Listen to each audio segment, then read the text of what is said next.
Welcome to this short video where I'm going to demonstrate how to explore a word in the Bible in the original language, either Greek if it's a New Testament word or Hebrew if it's an Old Testament word. I'm going to use the Bible Hub, which is available on a browser, or you can download an app for Bible Hub. And this is a program that allows you to explore the biblical languages. Among other things, it also offers atlases and parallel Bibles and other features that will help you in your study. I'm going to go to a word in Romans chapter 6 and verse 6. So on the top of my screen, I'm going to change that from Genesis to Romans, like so. And then I'm going to select chapter 6. And then within chapter 6, I'm going to go to verse 6. Now, currently, it's open within the parallel window, showing that verse in multiple translations. In the New International Version there, which comes first, it says, "For we know that our old self was crucified with him, so that the body ruled by sin might be done away with, that we should no longer be slaves to sin." So I'm going to explore that word that represents done away with, because I know that I still have a body. My body has not been done away with. So what does this mean? Let's dig into the Greek word a little bit. So at the top of my screen, I'm going to choose where it says Greek. Just underneath the blue band, there's a bar that offers parallel, study, audio, visuals, comment, interlinear, Greek. So I'm going to press the tab for Greek, and that will take me to the Greek for that verse. So here we have the words in English and the corresponding words in Greek. So I'm going to scroll down until I find the done away with. That the body of sin might be annulled is the way this English translation describes it. And it's this Greek word here, which has an anglicized pronunciation, katargethe. So I can tap on that word to find out more about that. I can either tap on the Strong's number on the left or on the word itself. I'll just tap on the word itself, and it takes me to this. It says katargete. There's only one occurrence. However, I can go to the what's called the lexical form of that word, the core form of that word, which might then appear in different formats throughout the New Testament. So the easiest way to proceed with this study is to press the summary button. The summary button, again, is just the first option underneath the blue bar at the top of the screen. So when I press summary, it takes me to this form of the word, katargeo. Now, the summary here of the meaning tells me that katargeo means to abolish, to nullify, to render effective, to bring to an end. So from that explanation, it indicates that this doesn't just mean to do away with something so it's not there any longer, but to make it ineffective. And there's plenty of description of the word and its etymology, where the word arose. Etymology is not always a perfect guide to meaning, but you might find it interesting. And you can read all this down on the left column there and where it occurs in the Bible. Now, what's very valuable in a study like this is what we have on the right side of the screen, the Englishman's Concordance. This shows us where the same Greek word occurs throughout the New Testament. And what's very useful is when you're reading a word that has a spiritual meaning, to find where it's used in a narrative sense, in a simple, everyday physical meaning, it can shed a lot of light on this.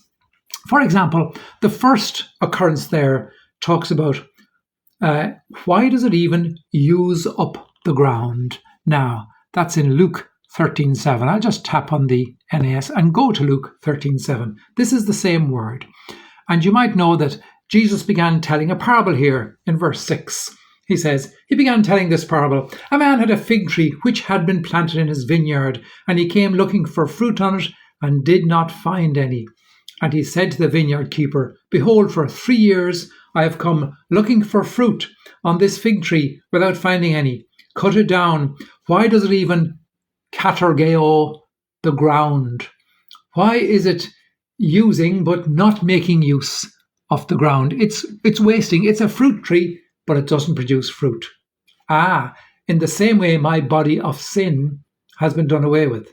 It's a body of sin, but it doesn't sin because it has been taken to the crucifixion with Jesus. So we begin to gain extra light on the meaning of a word by looking at its meaning and by looking at where it's used elsewhere. This can just provide you with a familiarity with the word by reading perhaps all of the different passages where that word arises.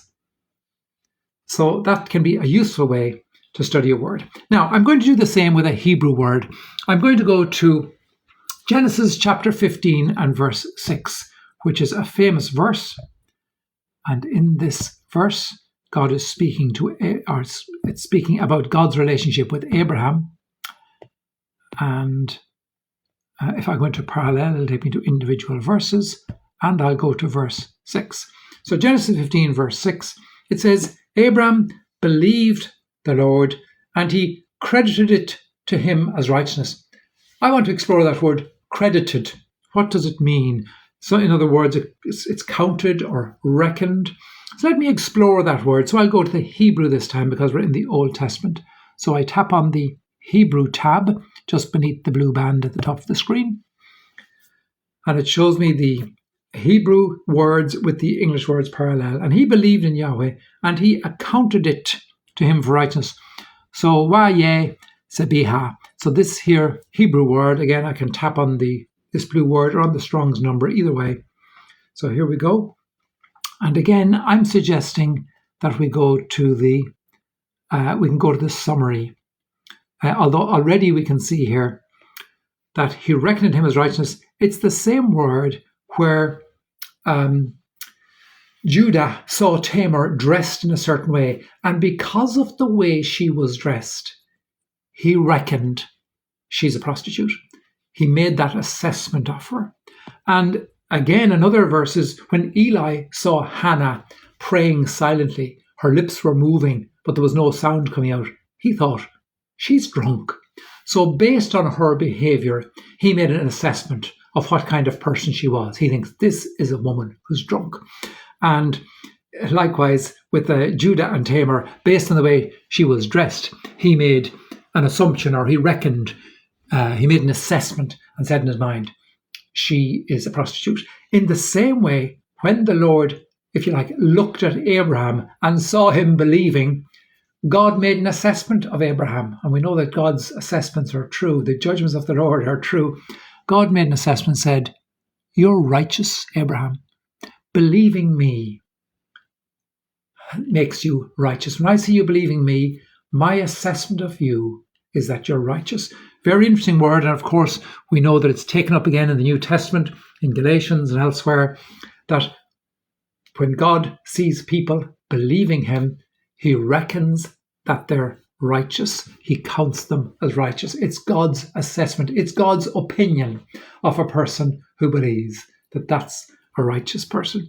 So again, we can tap on summary. We might get some more descriptions of the word. And again, we have these other occurrences of the word down here where the word is used elsewhere. Okay, so I hope you found this little video useful for exploring a Greek word in the New Testament or a Hebrew word in the Old Testament, where you can look up its meaning and also see where it's used elsewhere. And this can help to make some sense of the word and get a better familiarity with what the word means, like an old pair of shoes that you've worn a few times. They begin to feel more comfortable. In the same way, when you've seen the same biblical word, either Hebrew or Greek, used in a few different contexts, you begin to feel more familiar and at home with what the word might mean in the passage that you're studying. And especially if you're looking at a word that's used in a spiritual sense, it can be very useful to see where it's used in an everyday or physical sense, so that you get a sense of what's going on with that word. So I hope you found this little video useful, and I wish you God's blessing in all of your continuing Bible study.